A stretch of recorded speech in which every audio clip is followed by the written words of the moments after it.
اے جنوں اور انسانوں کی جماعت، کیا تمہارے پاس تم ہی میں سے رسول نہیں آئے تھے جو تمہیں میرے احکام سناتے اور تمہیں ڈراتے تھے اس دن کی ملاقات سے؟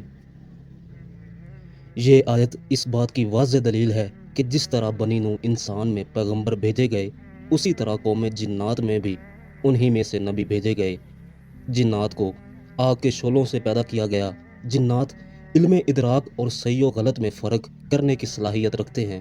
جناتوں کو انسانوں کی طرح احکام اور فرائض دیے گئے ہیں اور وہ ایک خاص شریعت پر چلتے ہیں۔ انسانوں کی طرح ہی ان کا جزا اور سزا اور حساب و کتاب ہونا ہے، اور ان میں ایک گروہ مومن جبکہ دوسرا گروہ کافر ہے۔ حضرت آدم علیہ السلام کی پیدائش سے 40,000 سال قبل ابو الجنات سموم کو پیدا فرمایا گیا۔ سموم تمام جنات کا باپ کہلایا۔ اللہ تعالیٰ نے اسے آگ کے شعلے سے پیدا فرمایا تھا۔ جب اسے پیدا کیا گیا تو اللہ نے کہا، اے ابو الجن، کیا تیری کوئی آرزو ہے؟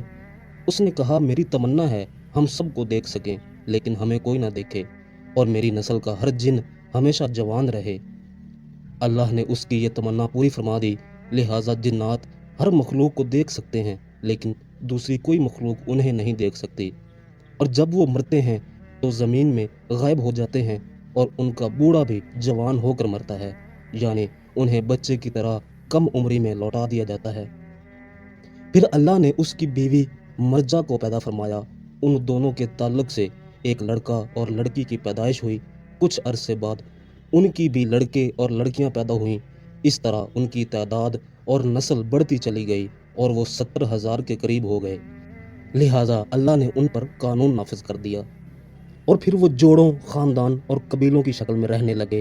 جب جنوں کی تعداد زیادہ ہو گئی تو اللہ نے انہیں رتبوں کے حساب سے زمین، ہوا اور پانی میں آباد کر دیا۔ جب وہ زمین پر آباد ہوئے تو ایک مدت تک اللہ تعالیٰ کی عبادت میں مصروف رہے۔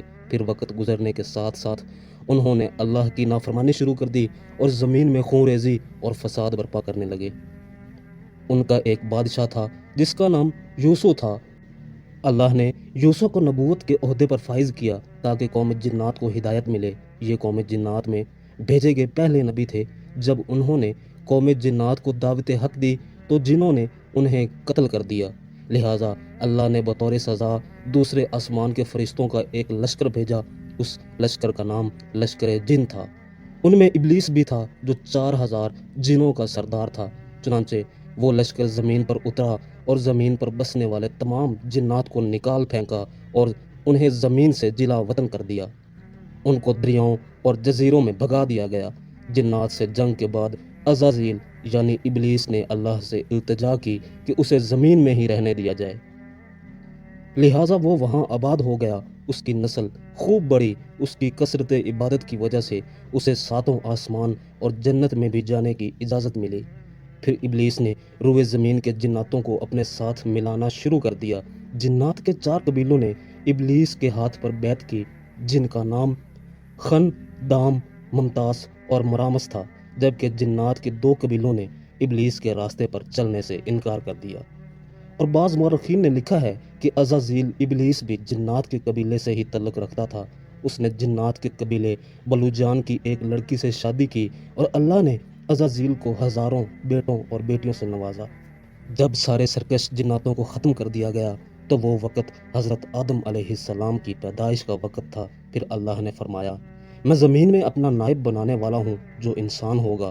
حضرت آدم علیہ السلام کے اس دنیا میں تشریف لانے کے بعد جناتوں میں کوئی نبی نہیں بھیجا گیا۔